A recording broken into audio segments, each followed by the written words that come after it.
जय श्री कृष्ण। मकर संक्रांति के पावन पर्व से लिए जाने वाले नियमों की श्रृंखला में धर्मराज की कहानी तथा पोपाबाई की कहानी का बहुत ही महत्वपूर्ण स्थान है। वेद तथा पुराणों को जानने वाले लोग धर्मराज की व्याख्या को भली भांति से समझते हैं। हमारे द्वारा मृत्यु के उपरांत की जाने वाली जीवन यात्रा में धर्मराज की कहानी का बहुत अधिक महत्व रहता है। ये जो कहानी मैं आपके लिए सुनाने वाली हूँ, यह धर्मराज की तथा पोपाबाई की कहानी है। इस कहानी को सुनने से हमें क्या फ़ायदा होता है तथा क्या लाभ हमें इस जीवन में तथा अगले जीवन में मिलते हैं, उस सब की व्याख्या यह कहानी कहीं ना कहीं करती है। इस कहानी को सुनाने के उपरांत मैं आपके लिए धर्मराज की कहानी तथा पोपाबाई की कहानी को उठाने की विधि, अर्थात किस प्रकार इसको हम प्रारंभ करें और अंत में किस प्रकार हम इसका उद्यापन करें, क्या क्या सामग्री हमें उद्यापन के लिए चाहिए होगी, वह सब कुछ इसमें मैं आपके लिए बताऊंगी। सर्वप्रथम हम शुरुआत करते हैं धर्मराज तथा पोपाबाई की कहानी की। नित्य इस मंत्र का आप श्रवण करें, इसको याद करें ताकि आपको कहानी सुनने का संपूर्ण फल प्राप्त हो। तो श्री गणेश जी को नमस्कार करते हुए मैं धर्मराज जी का मंत्र सर्वप्रथम आपको बताती हूँ। धर्मराज नमस्तुभ्यम नमस्ते यमनाग्रजे पाहि माम किंकरे सार्धम सूर्यपुत्र नमस्तुते। अर्थात हे धर्मराज आपको नमस्कार है, हे यमुना के बड़े भाई आपको नमस्कार है, मुझे अपना दास जानकर मेरी रक्षा करें। हे सूर्यपुत्र आपको मैं नमस्कार करता हूँ। इसके पश्चात आप हाथ में कुछ गेहूं के दाने लेकर धर्मराज की कहानी तथा उसके पश्चात पोपाबाई की कहानी नित्य ही सुने। यदि आपके साथ कोई सुनने के लिए है तो आप उनसे हुंकारा भरवाएं। यदि आप अकेले ही सुनते हैं तो आप स्वयं भी इस कथा को सुन सकते हैं। तो कहते हैं पुराने समय में एक गुणवती नाम की स्त्री थी, अत्यंत ही पूजा पाठ करने वाली, अपने गृहस्थी के कार्यों को भली प्रकार से करके परलोक के कार्यों के लिए अर्थात अपना परलोक सुधारने के लिए भी समय समय पर दान पुण्य करती रहती थी। उसके 4 पुत्र थे। 4 पुत्रों की संतान, उनका व्यवसाय, धन संपदा, खेती बाड़ी सब कुछ बहुत अच्छे से उसके घर में था। जब वह बुजुर्ग हुई तो उसकी मृत्यु समीप आई और सुहागन ही वह मृत्यु को प्राप्त हुई। मृत्यु को प्राप्त होने के पश्चात उसको यमदूत जब लेने आए तो यमदूत को भी आश्चर्य हुआ कि यह एकादशी का व्रत साधने वाली स्त्री को हमें लेने क्यों भेजा गया है, तथा गुणवती को भी आश्चर्य हुआ कि मेरा संपूर्ण जीवन भली प्रकार पूजा पाठ दान पुण्य करते हुए बीता, फिर भी मुझे यमदूतों को लेने आना पड़ा। यह तो मेरे साथ कुछ अधर्म हुआ, अर्थात मेरे साथ गलत हुआ। यह कहकर गुणवती, यह मन में सोचकर गुणवती उन यमदूतों के साथ आगे को चल दी। जब वह चली तो सर्वप्रथम बैतरणी नदी को देखकर वह ठिठकी। जब यमदूतों ने उनसे कहा कि हे माई, यदि तुमने अपने जीवन में गौदान किया हो तो उसको याद करो, वह गाय यहाँ प्रकट हो जाएगी और तुमको बैतरणी नदी से सहज ही पार करवा देगी। यह जब सुना गुणवती ने तो उसने अपने द्वारा की गई गौ के दान को याद किया। वह गौ माता वहाँ प्रकट हो गई और उनकी पूंछ पकड़कर गुणवती की आत्मा उस बैतरणी नदी को सहज ही पार कर गई। इसके पश्चात नुकीले कटीले रास्ते आए तो उसने अपने द्वारा किए गए चप्पलों के दान को, जब सूर्य का आतप अर्थात तेज उसको लगने लगा तो उसने अपने द्वारा किए गए वस्त्र तथा छाते के दान को याद किया। इसी प्रकार आगे बढ़ते बढ़ते उसे जहाँ जहाँ जो भी समस्याएं आईं, जब कीटाणु उसको काटने के लिए दौड़े, छोटे छोटे कीट काटने को दौड़े, तो उसने अपने द्वारा चींटियों को किए गए दान को, जब कौओं ने उसको चोंच मारना प्रारंभ किया तो काक बलि श्राद्धों में उसके द्वारा जो दी गई उसके दान को उसने याद किया। विभिन्न प्रकार के नरकों के दर्शन होने पर उसने अपने द्वारा की गई एकादशी के, इस प्रकार अपने द्वारा किए गए पुण्य कर्मों को याद कर गुणवती आगे बढ़ती गई। आगे जाने पर जब धर्मराज जी उनके सामने आए तो धर्मराज जी ने कहा कि हे माई, तुम आ गई। तुम्हारे तेज को देखकर लगता है कि तुम्हें तो यम के दर्शन ही नहीं होने थे। फिर क्यों इस तरह की अवस्था तुम्हें प्राप्त हुई? गुणवती भी सोच में पड़ गई कि इतना सब दान पुण्य करने पर भी यदि मुझे यम के दर्शन हुए तो कहीं ना कोई अपराध मुझसे अवश्य बना होगा। उसने धर्मराज के समक्ष प्रार्थना की कि हे प्रभु, मेरे द्वारा किए गए समस्त कार्यों को देखिए, मेरे समस्त जन्मों को आप देखिए, मेरे द्वारा कोई भी ऐसा कार्य नहीं किया गया, फिर भी मुझे यम यातना अर्थात यम यातना से क्यों गुजरना पड़ा, क्यों मुझे नरकों के दर्शन हुए। यह कहकर जब धर्मराज ने चित्रगुप्त की ओर देखा तो चित्रगुप्त ने कहा कि हे महाराज, यूं तो गुणवती ने सभी कार्य किए, अपने समस्त दान पुण्य, एकादशी इत्यादि सभी कार्य इसने बहुत अच्छे मन से तथा विधि पूर्वक किए थे। लेकिन एक गलती जो इनसे हुई वह हुई कि धर्मराज की कहानी अर्थात हे प्रभु, आपकी कहानी तथा आपकी बहन पोपाबाई की कहानी इन्होंने न तो सुनी और न ही उसका उज्मन किया। इसी कारण इनको इतनी परेशानियां देखनी पड़ी। फिर यमदूतों के माध्यम से गुणवती को समझाया गया कि हे माँ, यूँ तो सभी कार्य अच्छे फल देने वाले हैं, भगवान विष्णु की प्रीति सभी कार्यों को देने वाली है, आपकी सभी सिद्धियों को करने वाली है। लेकिन धर्मराज भी भगवान विष्णु के ही प्रतीक स्वरूप है और धर्म के इस स्वरूप की पूजा किए बिना आपका धर्म आपके साथ खड़ा नहीं होता है। तो विधि के जो जानकार लोग हैं वह धर्मराज की पूजा करते हैं। यमदूतों के माध्यम से ही बताई हुई विधि को सुनकर गुणवती पृथ्वी पर पुनः अपनी देह में प्रवेश कर गई। अपनी माता को जिंदा जानकर उसके सभी पुत्र अत्यंत प्रसन्न हुए। पूरे गांव में खुशी की लहर दौड़ गई कि गुणवती, जो कि अत्यंत पुण्यात्मा थी, वह मृत्यु को प्राप्त हुई, परंतु पुनः उसमें जीवन का संचार हो गया। लेकिन गुणवती के जीवन प्राप्त करने का जो उद्देश्य था वह कुछ अलग ही था। उस उद्देश्य को मन में धारण करके मकर संक्रांति के पावन पर्व से उसने पुनः धर्मराज की तथा पोपाबाई की कहानी को सुनना आरंभ करने हेतु तैयारी कर ली। उसने हाथ में थोड़े से गेहूं के दाने लेकर तथा पोपाबाई की कहानी सुनने के लिए खोपड़े के 8 टुकड़ों में अर्थात जो नारियल की गिरी होती है तो 4 नारियल लेकर उसके 8 हिस्से बनाए जाते हैं। उन 8 हिस्सों में राई भरकर यह कहानी सुनी जाती है। उस विधि को मैं आपको आगे बताऊंगी। उसने धर्मराज की कहानी तथा पोपाबाई की कहानी सुनना आरंभ किया। हाथ में लिए हुए गेहूं के दाने, जिन्हें आंखें कहा जाता है, उनको लेकर उसने धर्मराज तथा पोपाबाई की कहानी विधि पूर्वक सुनी और सुनकर गेहूं के उन दानों को लेकर और वह सर्वप्रथम अपनी बड़ी बहू के पास गई। बड़ी बहू के पास जाकर उसने कहा कि हे पुत्री, इन गेहूं के दानों को तुम लाल कपड़े में बांधकर 1 साल तक अपने पास रखो। जब मैं उज्मन करूंगी तब इन गेहूं के दानों को तुमसे वापस ले लूंगी।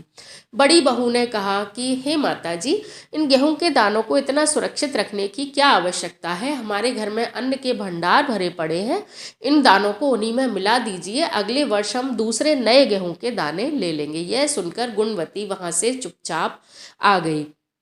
अपनी दूसरी बहू के पास जाकर उसने यही बात अपनी बहू से कही कि हे पुत्री, इन गेहूं के दानों को क्या तुम रख सकती हो? दूसरे नंबर की बहू ने आप देखा न ताब और वह उन गेहूं के दानों को मुंह में चबा गई कि माता जी, इनको तो मैं खा लेती हूँ, आप दूसरे गेहूं के दाने ले लीजिएगा। जो थोड़े दाने गेहूं के उसके पास, गुणवती के पास बचे थे, वह उनको लेकर अपनी तीसरी बहू के पास गई। तीसरी बहू ने वह गेहूं के दाने लेकर और अपने भाई जो पास में ही खड़ा था उसको दे दिए और कहा कि हे भाई, मुझसे तो चीज़ें इधर उधर हो जाती हैं, इनको तुम संभाल के अपने पास रख लेना। तो उसके भाई ने वह गेहूं के दाने अपने हाथ में ले लिए कि ठीक है बहन, मैं इनको संभाल के रख लूँगा। यह देखकर थोड़े दाने उस तीसरी बहू को देकर, थोड़े दाने जो हाथ में गुणवती ने बचाए थे उनको लेकर वह अपनी चौथी बहू के पास गई। चौथी बहू ने माता जी को आया हुआ देखा तो प्रणाम करके और उनसे वह गेहूं के दाने ले लिए तथा उनसे लिए हुए उन दानों को गुणवती के सामने ही लाल कपड़े में बांधकर और उसने तिजोरी में रख दिया। नित्य गुणवती उस धर्मराज तथा पोपाबाई की कथा सुनती रही और 1 साल बाद जब उज्मन का समय आया तब उसने विधि पूर्वक उद्यापन करना प्रारंभ किया। उद्यापन करते समय उसने अपनी बड़ी बहू, चारों बहुओं को अपने पास बुलाया। बड़ी बहू से कहा कि वो गेहूं के दाने तुमने तो लिए नहीं, तो तुमने देखा कि तुम्हारा व्यापार व्यवसाय सब वहीं की वहीं रह गया। तुमको धर्मराज की कहानी इस वर्ष से प्रारंभ करनी चाहिए और उनके प्रति श्रद्धा रखनी चाहिए।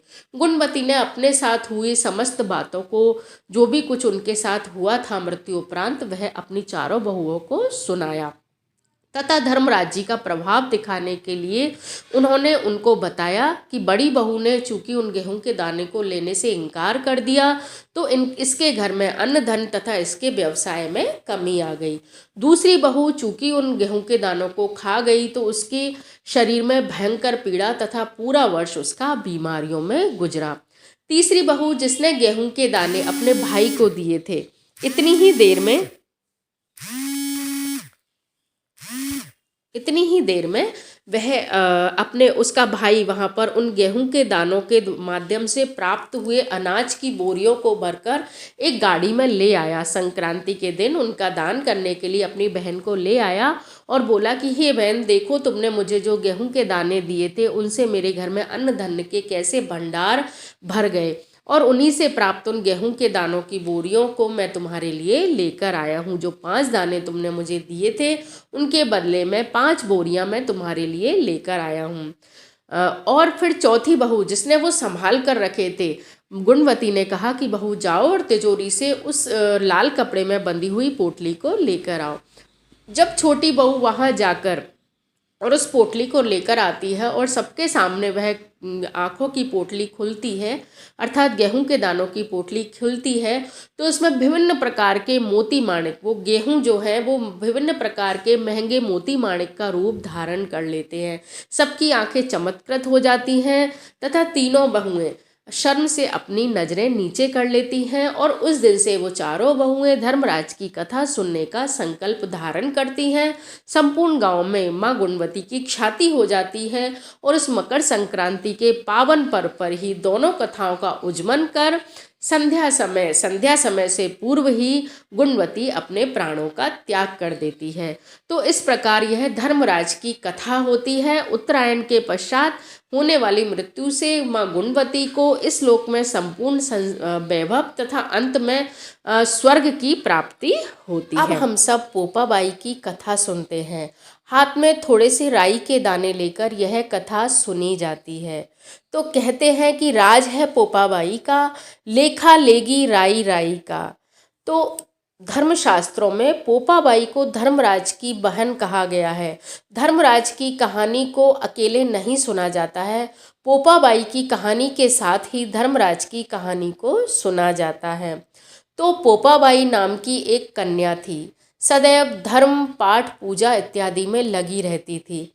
उसका भाई जो कि विवाहित था अपनी पत्नी से कहता कि तुम मेरी बहन पोपा को समझाया करो कि वह घर के भी कुछ काम काज करना सीखे, क्योंकि उसको पराए घर जाना है। मेरे माता पिता तो हैं नहीं जो इस बात को कह सकें, मुझे ही इसका विवाह करना है। यदि यह इस प्रकार धर्म पाठ पूजा में ही लगी रहेगी तो इसकी गृहस्थी का निर्वाह कैसे होगा। जब बार बार भाई भाभी द्वारा यह बात कही गई तो पोपाबाई ने हाथ जोड़कर अपने भाई से कहा कि भाई, मैं विष्णु भगवान के अतिरिक्त अन्य किसी का वरण नहीं करूंगी, अर्थात मैं सिर्फ धर्म पाठ पूजा के लिए ही उत्पन्न हुई हूँ और इसके साथ ही मैं मृत्यु को प्राप्त हो जाऊंगी। मैं किसी अन्य के साथ विवाह नहीं करूंगी। आप गांव के बाहर मेरे लिए एक झोंपड़ी छनवा दें जिसमें रहकर मैं अपना जीवन निर्वाह करती रहूंगी। परेशान होकर भाई भाभी ने दुखी मन से उसके लिए गांव के बाहर एक झोंपड़ी बनवा दी जिसमें पोपाबाई रहने लगी। उसने गांव वालों से हाथ जोड़कर विनती की कि आप सभी अपने गाय इत्यादि पशुओं को मेरे पास छोड़ जाया करें, मैं जंगल में उनको चरा लाया करूंगी और बदले में बचा कुचा जो कुछ भी आपके पास भोजन हो उसको आप मुझे दे दिया करें, इससे मेरा पालन पोषण भी होता रहेगा। इसी प्रकार उसका नित्य कर्म चलता रहा। वह धर्म पाठ पूजा में लगी रहती, गांव वालों के पशुओं को जंगल से चरा लाती, बदले में जो कुछ मिल जाता उसको खाकर ही अपना जीवन निर्वाह वह कर लेती थी। एक दिन वहां का राजा शिकार खेलने के लिए जंगल को निकला। उसने वहां गांव के बाहर पड़ी हुई झोपड़ी को देखा तो उसने दरवाजा खटखटाया। अंदर से पोपाबाई ने अपनी मधुर आवाज में कहा कि हे अतिथि, तुम कौन हो? तुमको जो भी कुछ चाहिए वह मुझसे मांगो।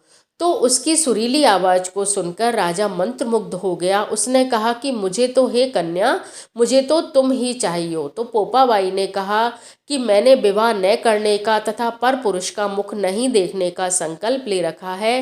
हे पुरुष, तुम जो कोई भी हो यहाँ से चले जाओ। राजा अपनी वासना का शिकार होकर उस कुटिया में जबरदस्ती प्रवेश कर गया और पोपाबाई को जबरन उठाकर अपने महल में ले आया।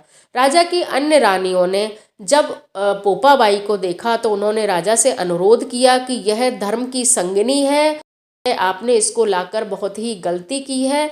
आप इसको पुनः अपने स्थान पर छोड़ आइए, वरना आपका राजकाज सब नष्ट हो जाएगा। इधर पोपाबाई ने भी मन ही मन राजा को श्राप दे दिया था। साथ ही पराये पुरुष का स्पर्श होने के कारण अपनी देह को त्याग करने का संकल्प भी कहीं ना कहीं मन में धारण कर लिया था। राजा ने जब सभी रानियों की बात सुनी तो घबराकर वह पोपाबाई को छोड़ने के लिए जब चला तो पाप की नदी बहती हुई रास्ते में आई और दोनों को बहा ले गई। चूंकि पोपाबाई के संकल्प के कारण वह नदी आई थी, राजा अपने पाप के कारण नष्ट हुआ तथा पोपाबाई अपने द्वारा लिए हुए संकल्प के कारण उस नदी में प्राण त्याग कर चली गई। वहां जाने पर पोपाबाई के लिए धर्मराज का जब नगर आया, वहां जाकर पोपाबाई रुकी तो चित्रगुप्त ने उसके द्वारा किए हुए पाठ पूजा इत्यादि को देखकर उसको मन ही मन नमस्कार करा। धर्मराज ने अत्यंत प्रेम से उसका स्वागत किया।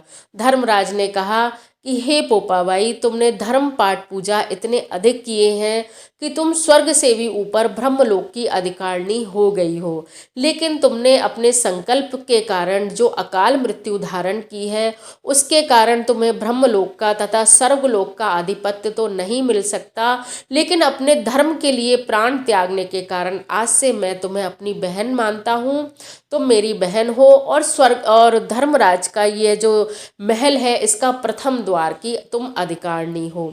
तो इस प्रकार पोपाबाई को कहते हैं धर्मराज के यहाँ जो द्वार हैं उनमें से एक द्वार की अधिकारिणी पोपाबाई होती हैं। जब व्यक्ति को किसी भी मार्ग से धर्मराज के यहाँ प्रवेश नहीं होता है तो यदि उसने पोपाबाई की कथा सुनी होती है और यथाविधि उसका उज्जमन किया होता है तो पोपाबाई उसके लिए द्वार अवश्य खोलती हैं और व्यक्ति को धर्मराज के यहाँ जाने का मार्ग सुगम हो जाता है। तो इस प्रकार धर्मराज और पोपाबाई की कहानी यहाँ समाप्त होती है। अब हम जानते हैं कि किस प्रकार हमें धर्मराज तथा पोपाबाई की कहानी को सुनना प्रारंभ करना है और किस प्रकार हमें उसका उद्यापन करना है। उद्यापन में हमें उसमें क्या क्या वस्तुएं दान करनी है। तो धर्मराज और पोपाबाई की कथा सुनने के लिए सर्वप्रथम आप प्रथम दिवस जब धर्मराज की कथा को सुनने के लिए बैठे तो उस दिन अपने हाथ में थोड़ा जल, फूल, गेहूं के दाने लेकर और थोड़ा दक्षिणा लेकर अर्थात धन लेकर यह संकल्प लें कि हे धर्मराज प्रभु तथा हे पोपाबाई, आज से मैं आपकी कथा को सुनने का संकल्प ले रही हूँ। यह एक सामान्य संकल्प होता है जिसको हर कोई अपने घर में बिना किसी की सहायता के ले सकता है। यदि आप किसी पंडित की सहायता से इसको लेना चाहें तो वह भी आप विधि पूर्वक कर सकते हैं। धर्मराज की कथा के लिए आपको सिर्फ थोड़े से गेहूं के दानों की आवश्यकता और एक छोटे से लाल कपड़े की आवश्यकता रहती है। धर्मराज की कथा सुनने जिस दिन प्रथम दिवस कथा सुनी जाती है उस दिन आप गेहूं के कुछ दाने हाथ में लें और इस कथा को सुनें। इसके पश्चात सुनने के पश्चात जो गेहूं के दाने हैं उनको आप किसी लाल कपड़े में रखकर और अपनी तिजोरी में अथवा पूजा स्थान पर रख दें। अगले वर्ष 1 वर्ष पश्चात यह गेहूं के दाने आपको किस प्रकार काम आएंगे वो मैं आपको आगे बताऊंगी। उससे पूर्व जो पोपाबाई की कथा सुनने का तरीका है वह मैं आपको बताती हूँ। इसमें आपको 4 गोले जिन्हें हम कहते हैं नारियल की गिरी जो होती है वह लेकर 4 नारियल की गिरी को आपको 8 हिस्सों में बांटना है। 8 हिस्सों में बांटकर उनमें सब में आपको राई भर लेनी है। राई जो मोटा दाना होता है, पीली सरसों ले सकते हैं, काली सरसों ले सकते हैं, छोटी बड़ी किसी भी प्रकार की आप ले सकते हैं। और उन राइयों को सामने रखकर हाथ में थोड़ा सा जल लेकर और दक्षिणा अर्थात थोड़ा धन लेकर आप यह संकल्प लें कि हे पोपाबाई, मैं आपकी कथा सुनने का संकल्प ले रहा हूँ या ले रही हूँ। तो आप जो कहते हैं कि राज है पोपाबाई का, लेखा लेंगी राई राई का। आप जब मैं धर्मराज के यहाँ आऊँ तो आप मेरा जो राई राई का लेखा लें, उसमें कुछ शिथिलता करें, मेरे पापों को नष्ट करें तथा पुण्यों की बढ़ोतरी करें। इस प्रकार कहकर आप जल छोड़ दें और जो नारियल के टुकड़े हैं उनको आप किसी भी मंदिर पर, किसी भी पूजा स्थान में या कोई व्यक्ति यदि आप दान उनका कर सके तो उन 8 उनका आप दान कर दें। अब आता है अगली संक्रांति पर हमको इसका उज्जमन किस प्रकार से करना है। या आपने धर्मराज की कहानी आप 1 वर्ष से सुन रहे हैं और अब आपको उसका उज्जमन किस प्रकार करना है। तो धर्मराज की कहानी में तो कहते हैं कि देने का कहीं और छोर ही नहीं है। जो भी वस्तुएं आप चाहें उसका दान कर सकते हैं।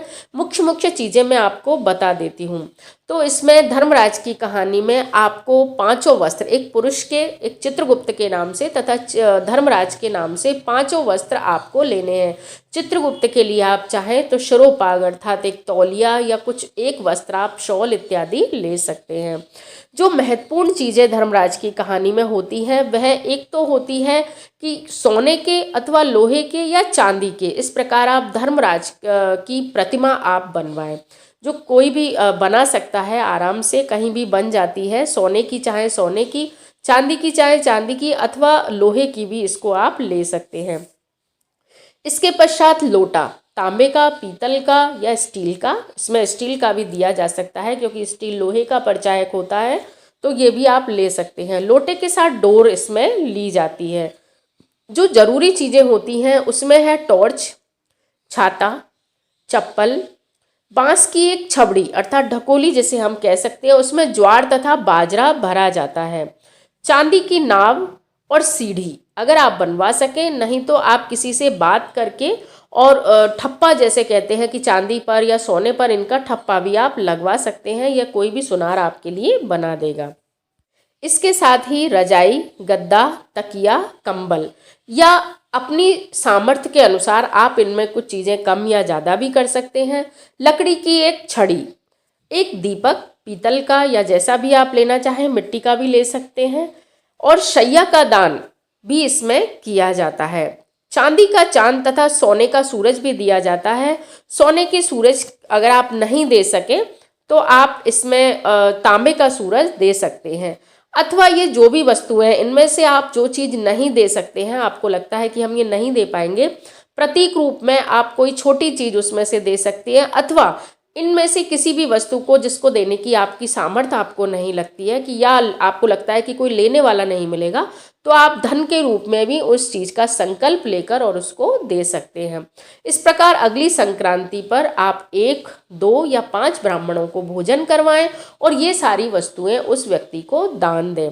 यदि आप उन्हें नहीं दे सकते हैं तो आप किसी मंदिर पर भी यह सब कुछ चढ़ा सकते हैं। यह तो हुई धर्मराज की कथा का उद्यापन की विधि।